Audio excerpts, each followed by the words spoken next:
Hello everyone, it's Thursday just before midday and around 28 degrees again. Supposed to have a few showers today, but it's quite sunny right at the moment, so no complaints. Well, there's a few news stories. Rather than doing my walk and talk, I'll go back to the news format. It seems to be more popular with people anyway, so we'll just head into it. There's a few stories here. I actually collected a few yesterday. I was a bit busy, so I had to do a quickie, so I didn't edit in the morning. But we'll get back to the normal format now. First story is cashed up with nowhere to go is the headline. A staggering 507 billion in tax cuts for 11 million Australians. $500 welfare handouts and huge write-offs for 99% of businesses in budget spend fest. But a major blow to overseas travel, and that's the bit that really pisses me off. Although quite a bit of this pisses me off in a way, because the deficit is just getting ridiculous, and it will have to be paid off at some stage. Federal budget 2020 rains cash but is unlikely to buy Australians overseas trips. Tax cuts for 11 million, welfare payments for 5 million, 99% of businesses to get write-offs. Hopes the 500 billion raft of measures will lift the country out of recession. But Treasurer Josh Frydenberg admits there's some things money can't buy. Like common sense in Canberra, that can't be bought quite cheaply, unfortunately. I personally believe the Swedish model was a much better model economically, and Frydenberg is totally wrong. He's actually referred to Donald Trump as a dropkick, which I think is quite disrespectful and totally inaccurate. If anyone's a dropkick, I think it's more likely to be you, Josh Frydenberg, but that's just my opinion. If we'd followed the Swedish model, we wouldn't have all these economic problems. But no, we had to listen to the chief medical officers, who are all generally fanatics, and only look for a very narrow prism, which is the medical consequences of lockdowns. So anyway, government predicts nation won't be vaccinated until the end of 2021. Overseas travel will remain low with social distancing, and social distancing will remain in place. This ridiculous adherence to this vaccine, chances are this vaccine will not be ready when they say it's going to be. And even if it is, chances are there's going to be lots of side effects. It takes a lot longer than this time frame to get a vaccine working. So he's living in cloud cuckoo land if he thinks that's the answer to all our problems. It isn't. It's just, he might as well be bloody voodoo the way some of these politicians act. They really just don't seem to have their finger on the pulse at all. And I think Frydenberg's a classic example of that. Tax cuts for 11 million workers, payments for 5 million welfare recipients, and huge write-offs for 99% of business. There hasn't been a budget cash splash like it in our lifetimes. And this is a Liberal government, for God's sake. It's seeming almost like a Labor government, actually, with some of the largesse that's going around. But Treasurer Josh Frydenberg proved on Tuesday night that there are some things a $500 billion economic plan can't buy, most notably a return to the nation's pre-civic lifestyle. Well, that's partially your fault. You're the ones that say we can't travel overseas, where every other democratic country seems to say it's just an advisory against it, but you're saying we can't do it. So you're setting the bloody agenda, Frydenberg. And it is something you can do, but you don't want to do. You want to basically tell Australians they have to be prisoners in their own country. Stuff you. The fine print of the Morrison government's budget contained a grim acknowledgement that coronavirus and its devastating impact on our way of life is going to be with us for the long haul. Yeah, because that's the way they want it. The government is predicting Australia's population won't be fully vaccinated until the end of 2021. Cloud cuckoo land.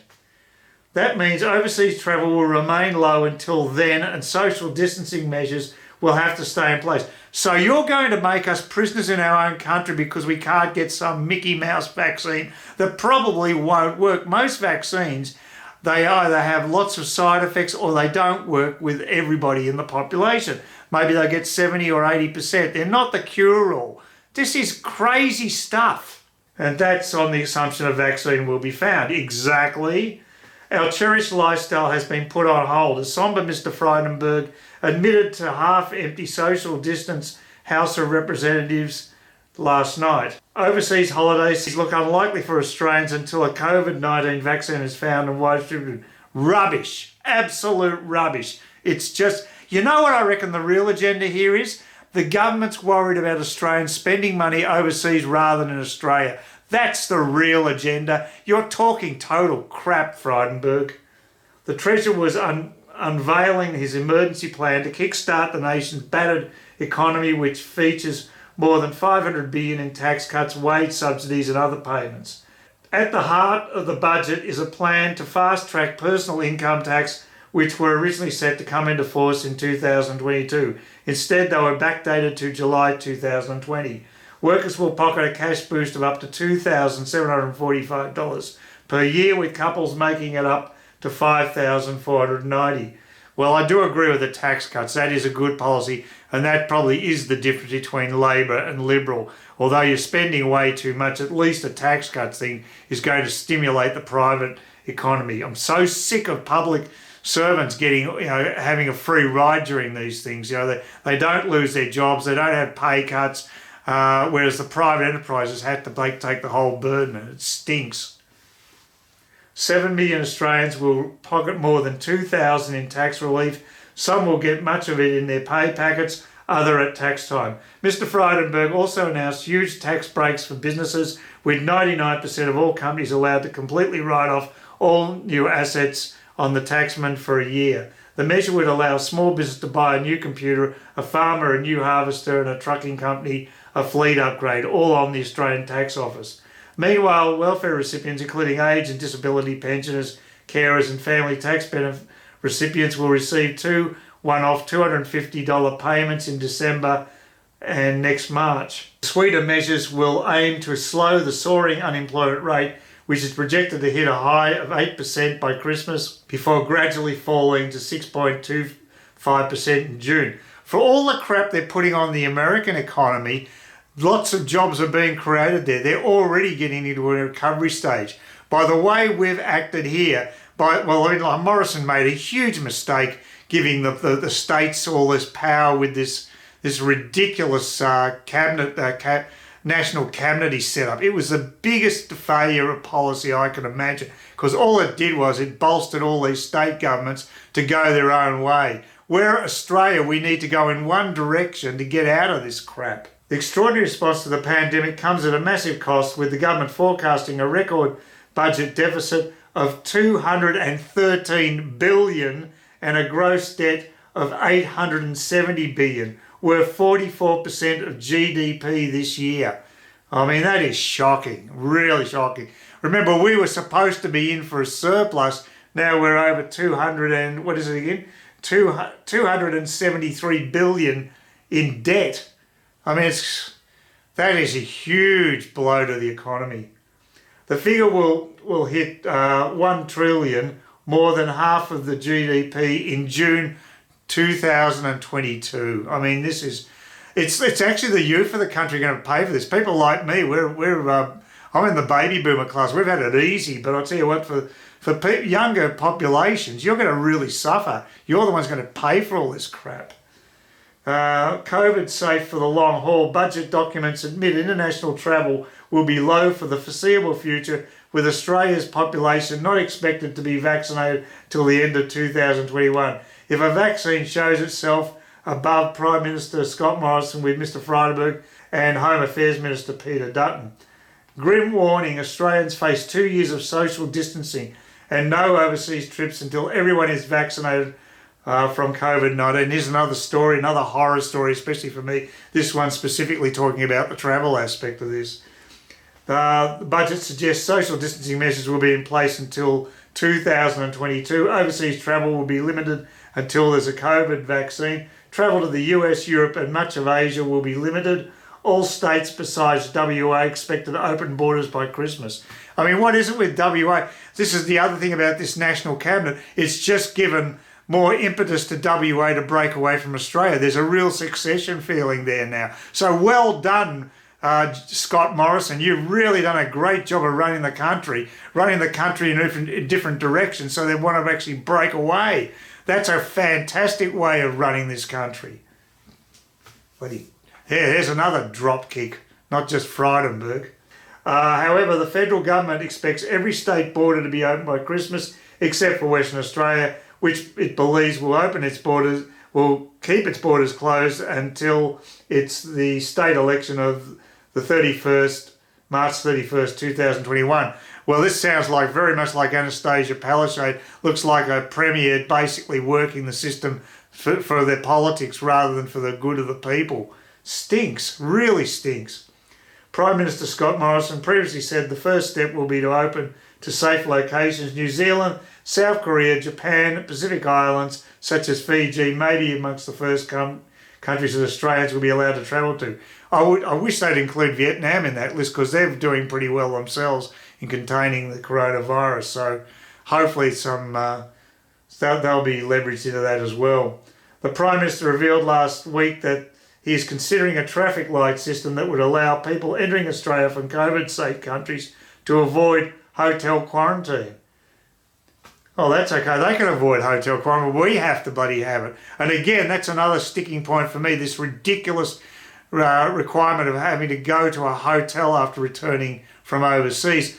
Put ankle bracelets on people, monitor them in their own homes for 2 weeks. Everyone would be happier for that, and it'd be a damn sight cheaper solution.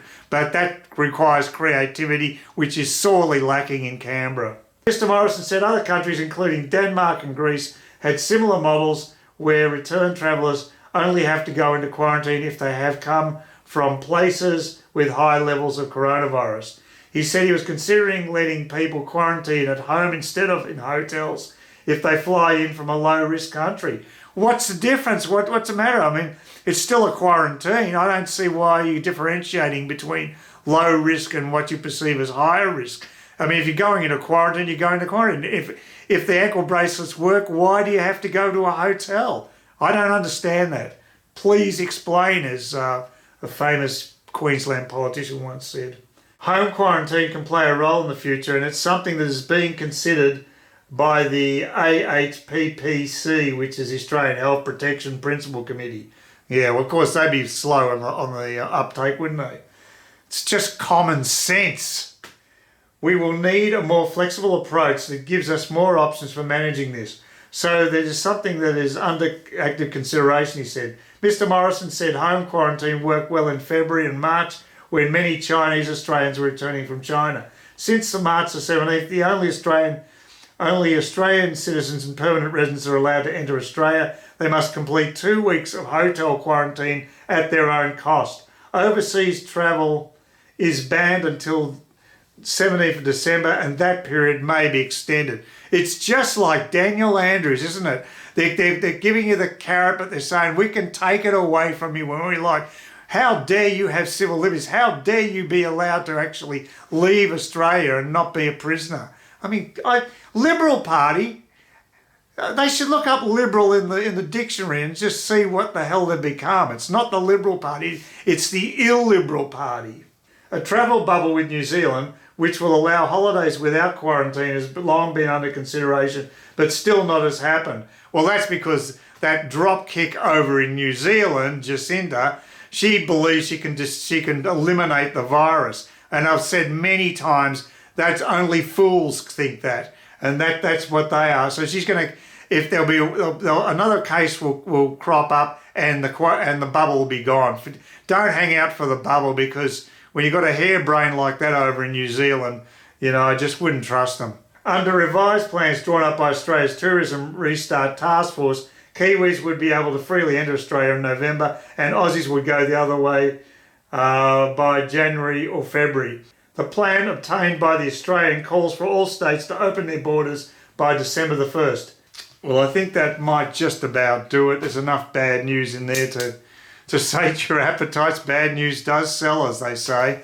But look, it's a nice day here. I'll try to enjoy it. I'm going to just stay inside today. I want to record another video on living in space. It's one I've written the script, but I need to record it, and then I need to get all the footage for it. So hopefully I better get that out by the end of the week, because I've been wanting to get another video to my Lust in Space site on BitChute. I've actually also got a couple of videos on YouTube. For some reason I haven't had any subscribers and very few views. So I don't know how that quite works, because I've got a second channel called Lust in Space on YouTube, but I don't know if anybody's recognising it. So I'm actually doing a bit better on BitChute, so I'll stick with that.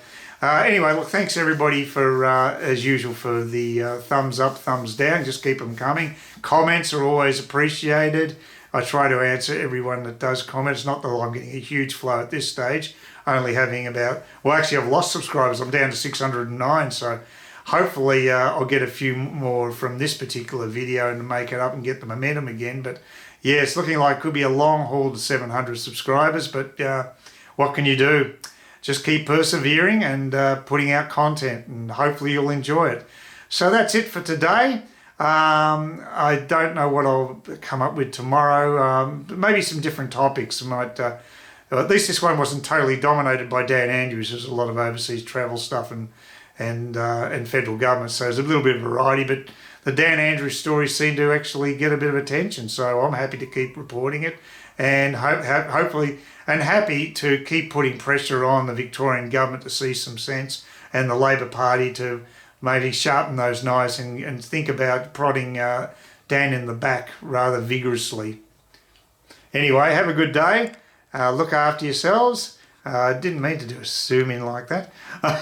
That zooming control's in a terrible position. Anyway, so yeah, have a great day, and thanks for watching, and I'll catch up with you tomorrow.